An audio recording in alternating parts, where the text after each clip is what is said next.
আমি বলি শোনো। ছাড়ো তো আমারে। আরে তুমি যেও না প্লিজ, আমি বললাম তো তোমার সাথে আমি সংসার করবো না। আরে পাড়ার লোক দেখছি, তুমি যেও না, আমি বলি শোনো। আমি তোমার সাথে সংসার করবো না, আমি চললাম বাপের বাড়ি। আরে যেও না, আমি বলছি তো। খুব মজা নিচ্ছ নাকি? ওরা দুজন ওখানে দাঁড়িয়ে ঝগড়া করছে আর তোমরা এখানে মজা নিচ্ছ। থাকবো না আমি তোমার সাথে। ঠিক আছে তাহলে তুমি আমার উপর দিয়ে যাবা। যাও। এই এই ভিখারির বংশ। তুই আমার ধাক্কা দিলি কেন? ধাক্কা দিলি কেন? তুই আমার বংশ তুলি কেন? বেশ বেশ। এই! কি হচ্ছে এখানে? এত চিল্লামিল্লি কিসে?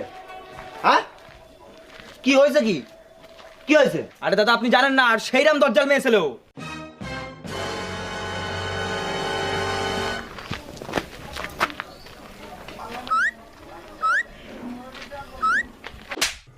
কি করে? তোর কলা ধরেছিস কেন?